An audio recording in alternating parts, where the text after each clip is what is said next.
안녕하세요, 부상스트리입니다. 안녕하세요, 부상스토리 송 팀장입니다. 오늘은 소송 이야기를 한번 해봅시다. 교통사고 소송 절차가 어떻게 되는지 물어보신 분들이 굉장히 많아요. 많이들 궁금해하시죠? 소송 절차만 알아도 50% 먹고 들어가는 거 아닌가요? 그렇죠. 그리고 소송을 내가 살면서 할 일이 없으니까 그렇죠. 뭐 진행 절차나 이런 걸 모르시는 분들이 대다수죠. 소송 해본 적 있으세요? 개인적으로요? 좀 있으면 나한테 하겠다. 어떻게 알았지? 교통사고 소송 절차에 대해서 한번 간략하게 설명을 해드릴게요. 뭐 저보다는 더 잘 아시는데 덜 아는 제가 한번 설명을 할까요? 아니면 잘 아시는 송 팀장님이 하실까요? 일단은 소장을 예쁘게 써가지고 소장을 접수를 하게 되겠죠. 그렇죠. 요즘에 전자로 많이 하고 있잖아요. 대법원 전자소송 사이트에서. 나 때는 다 손으로 썼는데 그리고 직접 법원 가서 제출하고 접수하고. 손은 좀 오바고 워드로 썼었거든. 워드로 써가지고 다 출력해가지고 도장 찍어가지고 법원에 가서 제출하고 했었었는데 요즘에는 다 전자로 하니까 법원 갈 일이 많이 없는 것 같아요. 그렇죠. 전자소송이 편하기는 해요.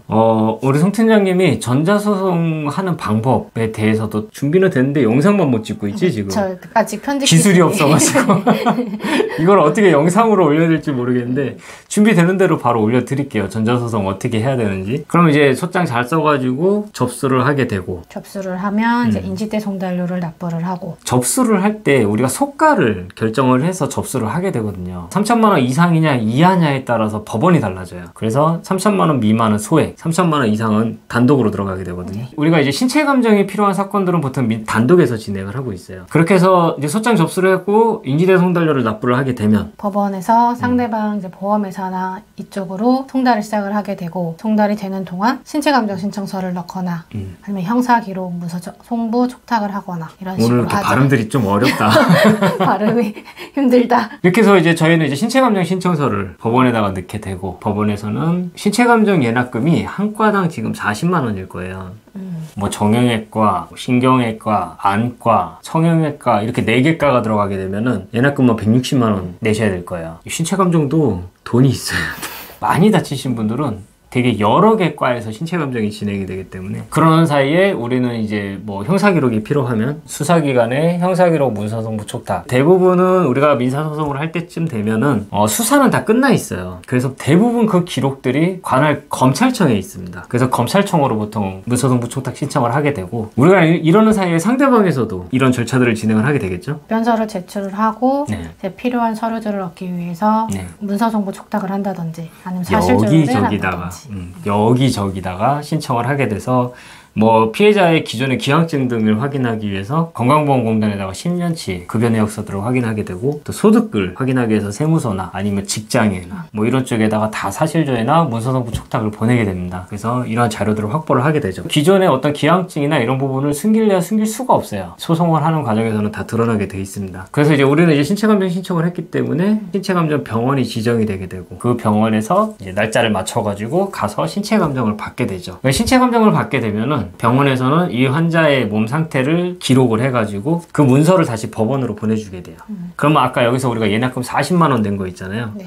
이게 병원으로 가게 됩니다. 고생하셨습니다. 그래서 법원에서 병원으로 주게 되는 거죠. 신체감정서가 법원으로 이제 들어오게 되면, 저희는 처음에 몰라가지고 3천만 100원을 청구를 했잖아요. 네. 내가 얼마를 받아야 될지 모르잖아요. 장애가 몇 프로 있는지도 모르고. 정확히 잘 모르니까. 그렇죠. 신체감정서가 들어오게 되면은 그 금액을 이제 확정을 할 수가 있겠죠, 저희가. 그래서 청구 취지 변경을 진행을 하게 돼요. 뭐 이게 1억이 될지 아니면 더 깎여서 1,000만 원이 될지, 그 신체감정서에 나와 있는 기록들을 토대로 계산을 하게 되죠. 그렇게 해서 계산을 하고 있으면 변론기일이 잡히고, 변론기일이 잡혀가지고 이제 법원에서 다투게 되겠죠. 뭐 과실을 다툴 수도 있고, 뭐 소득쟁점이 있으면 소득을 다툴 수도 있고, 뭐 장애가 잘못됐다면 장애를 다시 다툴 수도 있고, 뭐 장애를 감정한 병원에다가 사실조회를 보낼 수도 있고, 뭐 여러 가지 절차들이 또 진행이 되게 됩니다. 그렇게 해서 어느 결론에 도달을 하게 되면 화해 권고 결정. 네, 화해 공고 결정을 법원에서 내려주게 되죠. 뭐 양측 얘기 들어보니까 이 정도면은 서로 합의 한번 해봐라 라고 해서 판사가 이제 금액을 내려주면, 난 딱 받았는데 불만이야.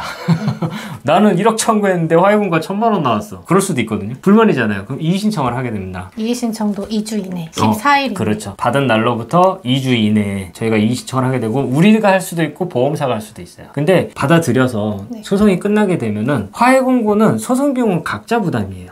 나는 신체감정을 받기 위해서 낸 돈들이 있잖아요. 160만 원에 신체감정 병원에서 병원비 납부를 한 것도 있고 내가 소송을 하기 위해서 변호사 비용을 납부한 것도 있고 인지대 손달료를 낸 것도 있어요. 보통은 한 4,500만 원 내셨을 거예요. 이거 내 부담이에요. 각자 부담이 돼버리니까. 그러고 나서 그 화해금고 금액 받고 끝이 나는 거거든요. 그래서 여기서 이제 신중하게 결정을 하셔야 돼요. 여기서 끝을 낼지 아니면 판결로 가게 될지. 신청을 내고 다시 진행을 할지. 아 나는 이거 도저히 못 받아들여. 이건 말도 안 돼. 그럴 수 있어요. 그러면 이의 신청을 내게 되고 다시 또 변론길이 열리게 됩니다. 티격태격 다투다가 이제 판결 선고일이 잡히고 판결로. 그렇죠. 판결로 가게 되죠. 그래서 판결만 받아보면 원고 피고가 몇 대 몇 비율로 승소를 했는지 그럼 여기서 이제 소송 비용 아까 말씀드렸듯이 나눠가지고 상대방한테 청구할 거 청구하고 돌려받을 거 돌려받으시고 이렇게 해서 소송 절차가 끝나게 됩니다.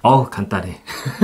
근데 이게 되게 짧은 시간 안에 끝나는 게 아니라 네. 1년 막 이런 긴 시간이 걸리니까 내가 지금 1년 이상의 스토리를 지금 이 짧은 시간에 다 설명을 하고 있어요. 이 판결까지 가기가 1년 이상 시간이 걸려요. 대신에 피해자들은 제대로 된 이런 손해배상금을 받게 되겠죠. 소송을 해서 결과가 100% 다 좋을 수만은 없어요. 왜냐면 뭐 영구장애라고 생각을 하고 소송을 했는데 한시장애가 나오시는 분들도 계시고 장애가 무조건 있을 거라고 생각을 하고 소송을 했는데 장애가 없는 분들도 계시고 이렇게 안 좋은 결과들을 받으시는 분들도 계시거든요. 그래서 항상 소송은 홧김에 하시면 안 돼요. 그렇죠. 홧김에 소송하시는 분들 되게 많거든요. 예를 들어서 나는 뭐 1,000만 원을 받아야 될 것 같은데 보험사에서 100만 원 준다고 그랬다고 열받아서 소송한다고 하시는 분들 되게 많은데 저 문의 전화 많이 주시죠. 그렇죠. 나 너무 하면, 열이 받아서 소송해야 될 것 같아요. 소송으로 하면 어떻게 되냐. 네네. 소송으로 하고 싶다. 근데 소송은 홧김으로 하시면 안 됩니다. 소송을 해가지고 진짜 본전도 못 건지시는 분들 저희는 엄청 많이 보고 있거든요. 저희가 이제 변호사 비용 받으니까 저희들은 좋은데 의뢰인 분들도 실익이 있어야 그렇죠. 소송 비용 빼고 뭐 이것저것 빼고 내가 그 원래 받을 수 있는 것보다 더 많이 받으실 수 있어야 그렇죠. 소송을 하는 거니까. 그렇죠. 그래서 이 실익 부분을 꼭 검토를 하셔가지고 이득이 있을 때만 해야 되는 게 소송이기 때문에 오히려 더 손해가 되실 수도 있으니까. 피 보시는 분들 많이 보니까요. 뭐 지금 현재 소송이 진행 중이시거나 아니면 앞으로 소송을 계획을 하고 있으시거나 요즘 나홀로 소송도 많이 하시니까 많이들 하시죠. 오늘은 소송 절차에 대한 얘기를 해봤는데 오늘 이야기는 여기서 마치도록 하겠습니다. 감사합니다. 감사합니다.